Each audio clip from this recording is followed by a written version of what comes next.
Chère Mrs. Wick, demain c'est le 17 juillet. Il y aura 1 an depuis Londres. Je m'obstine à penser qu'il se passera quelque chose demain. C'est de la névrose, j'imagine, d'attacher tant d'importance à une date, mais je m'obstine malgré tout à espérer qu'il y aura un signe, à penser qu'il se passera quelque chose demain. Bien entendu, c'est toujours Eric que j'imagine. Il y a une chose qui m'effraie, c'est que mon désespoir me paraît plus grand qu'à n'importe quel moment de toute cette année. Il me semble qu'il devrait diminuer d'une manière ou d'une autre, mais ce n'est pas le cas.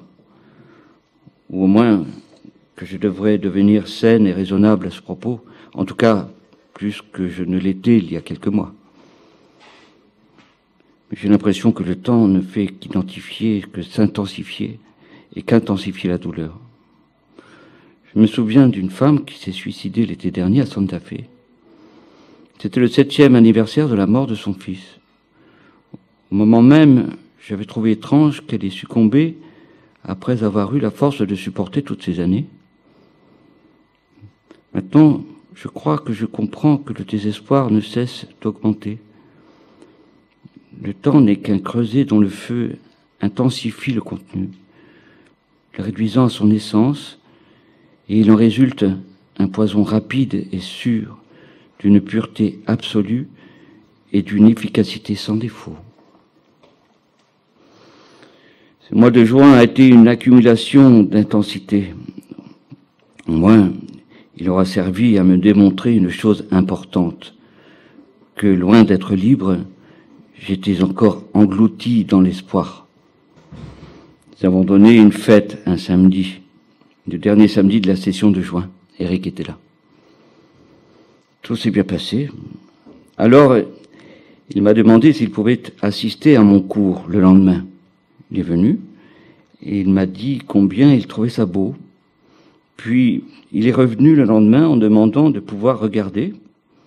Puis, il m'a envoyé un billet avec un livre de poèmes de Kooning, disant qu'il n'y avait rien de plus beau à part Judith, et que le dernier poème le faisait penser à Judith, parce que, pour lui, ce poème était le plus fort au monde.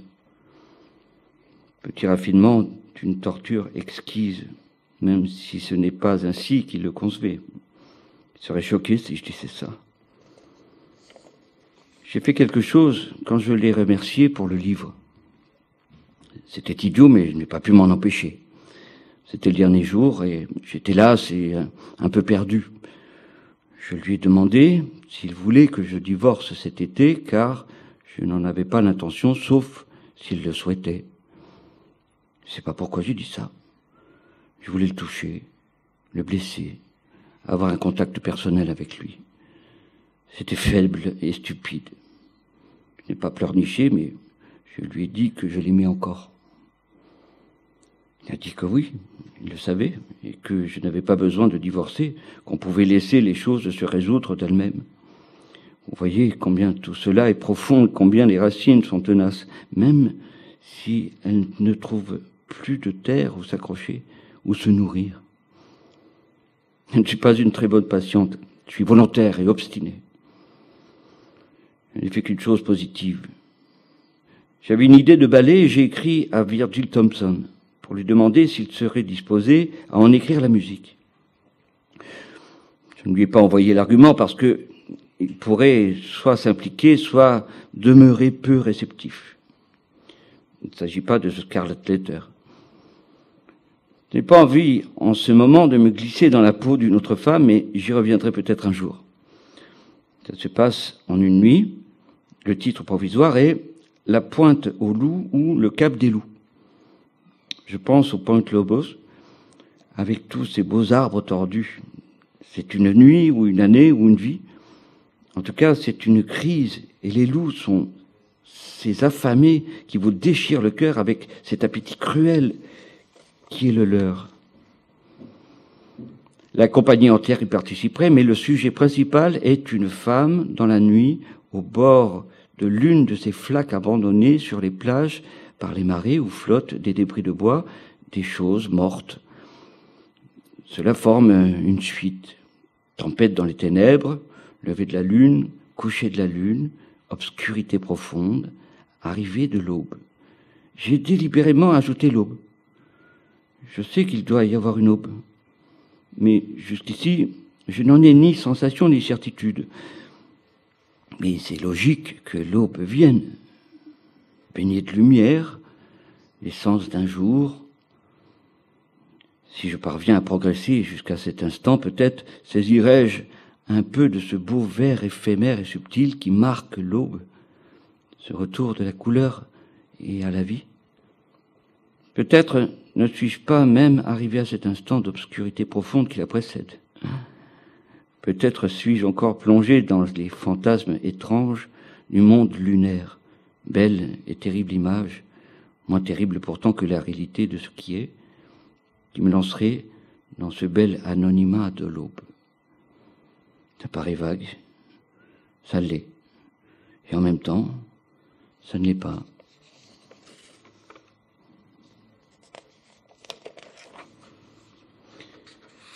Hier, en arrivant ici, je suis allé à la plage. Il faisait chaud et très agréable, et la mer, bien que ce soit qu'un détroit, avait quelque chose de magique. C'est une plage privée. Des familles flottaient, telles des îlots mobiles. Je restais assise pendant des heures. Je regardais, j'attendais. J'attendais, je crois qu'un signe fit irruption, me pénétra. Et soudain, je me suis souvenu que j'avais toujours un peu plaisanté à propos de ma prochaine réincarnation. Je serai de nouveau danseuse. Je serai ballerine et je danserai le lac des cygnes. Mais hier, j'ai senti que ce n'était pas ça, que j'aurais des enfants. Je crois que je n'aurais encore jamais pu dire ça, non. Jamais pu me laisser aller à devenir le plus simple et le plus élémentaire instrument de la vie. J'avais besoin de tout contrôler, de dominer même contre nature. Ou bien, je voulais être trois parties de Dieu comme Chilkamesh. J'avais espéré que l'été vous apporterait la paix, le travail, le plaisir dont vous avez le désir et le besoin. Cela m'a fait du bien de vous parler, Martin. À Santa Fe, Nouveau-Mexique, le 26 août 1951. Chère Mrs. Wicks, votre lettre était merveilleuse. Je l'ai lue plusieurs fois. Je savais que mon obsession des loups et de l'idée de la mort avait quelque chose de morbide, ou du moins qu'il me fallait exprimer la vérité plutôt que son image, même dans ma propre conscience. J'ai eu quelques très mauvais jours, surtout ici. C'était inévitable parce que je demeure si obstiné. Je suppose qu'une partie de la ténacité qui m'a permis de m'accrocher à mon travail à des moments où il me semblait plus y avoir rien où m'accrocher a fait de la ténacité un trait de mon caractère et donc une composante de mon comportement, y compris en ce qui concerne Eric. Je ne renonce que difficilement, et encore. Craig Barton a passé une semaine ici. Je pense vous avoir parlé de lui. Il nous avait accompagnés en Europe en tant que directeur. C'est à lui que je pensais quand nous avons parlé du rêve dont je me suis réveillé en m'attendant dire « Je dois aller vers le sud avant d'aller vers l'ouest ». C'était la première fois que Craig, Lee, Betsabe et moi étions réunis depuis ce soir-là, à Londres. Je croyais avoir, d'une certaine manière, atteint les limites de cette expérience, mais je me suis aperçu que ce n'était pas vrai. Il restait, dans mon comportement, plusieurs choses que je refusais encore de regarder en face. Alors, en parlant, peu à peu, entre les moments où nous allions en pique-nique ou voir des danses indiennes, je me suis rendu compte de plusieurs choses. Un soir où c'était vraiment trop, j'ai pleuré.